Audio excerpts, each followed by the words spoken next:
Shalom, bien-aimé dans le Seigneur. Je bénis encore Dieu pour cette série intitulée Vaincre la jalousie. C'est une série de courtes vidéos. Nous donnons un petit enseignement sur comment vaincre la jalousie. Et nous avons parlé dans la vidéo précédente de trois définitions de la jalousie, de trois directions différentes que l'on peut prendre pour comprendre la jalousie. Et nous avons compris que la jalousie peut être bonne dans le cas où c'est motivé par l'amour. Et deuxièmement, nous avons dit qu'elle peut être neutre lorsque c'est dans le sens de vouloir posséder quelqu'un.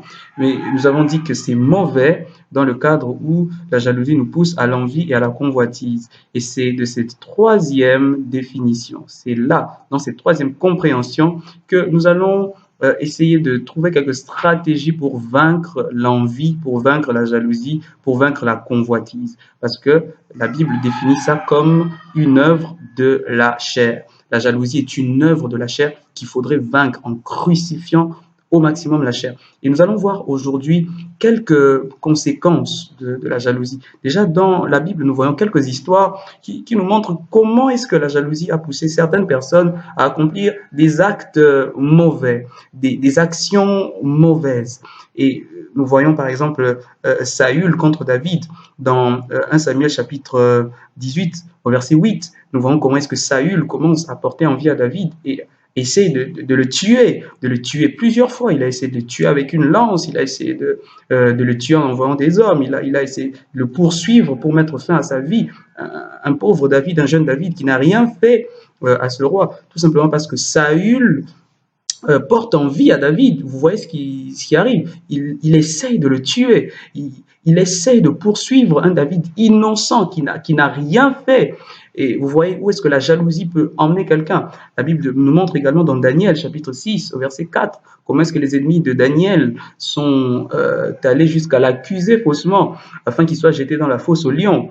Vous imaginez un peu comment est-ce que la jalousie peut pousser les gens à dire des choses fausses pour mettre fin à la carrière de quelqu'un, mettre fin à la vie de quelqu'un, pour détruire complètement une personne.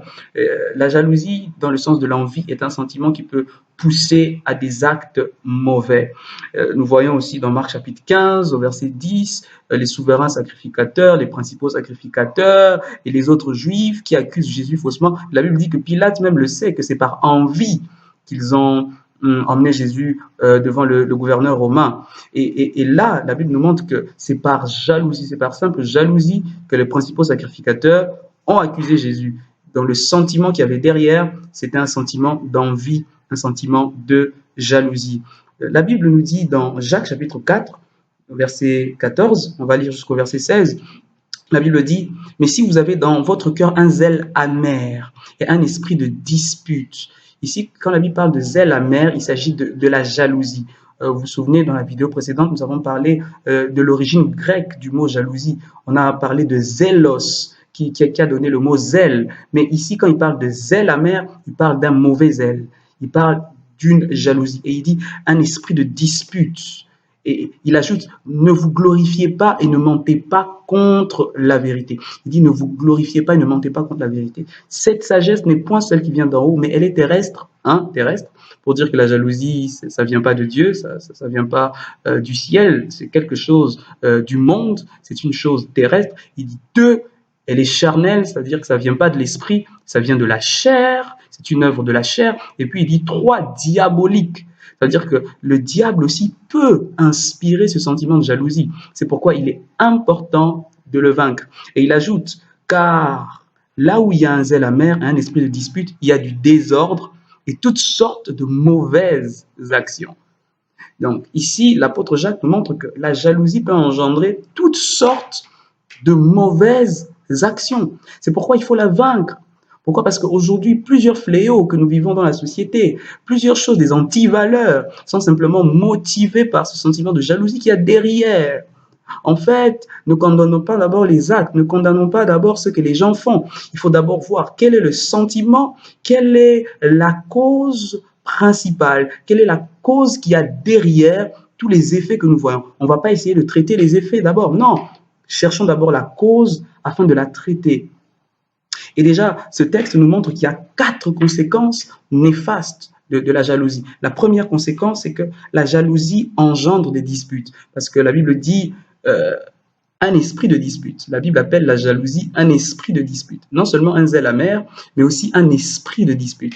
Donc derrière la jalousie, il y a un esprit qui engendre des disputes au milieu des hommes. C'est ce qui rend les personnes malheureuses. Malheureuses, ça enlève la paix. Ça enlève la paix sociale. Donc la jalousie enlève la paix sociale. Ça enlève la paix avec les frères à l'église, avec les collaborateurs au travail. Ça enlève la paix avec les amis. Ça enlève la paix avec toutes les personnes envers qui on est jaloux.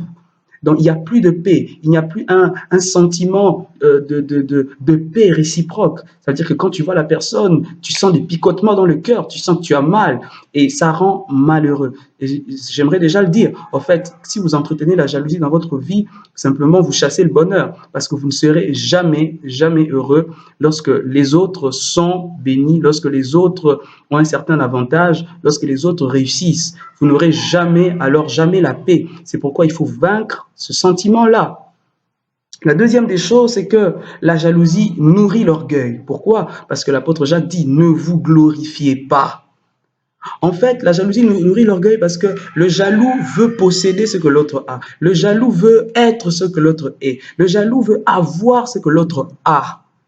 Pour nourrir son ego. En fait, c'est pas juste pour avoir la chose, non. C'est pour nourrir son ego. Moi aussi, je peux. Moi aussi, je suis. Moi aussi, je suis capable de. Alors, c'est maintenant le moi qui est nourri lorsque vous entretenez ce sentiment de jalousie. Le sentiment de jalousie nourrit votre ego, votre orgueil intérieur. Et cela n'est pas une bonne chose. La troisième des choses, c'est que la jalousie appelle le mensonge. Et il dit, ne mentez pas contre la vérité. C'est l'apôtre Jacques qui le dit. Ne mentez pas contre la vérité. Parce qu'il sait que quand on est jaloux, on ment. Quand on est jaloux, on est hypocrite.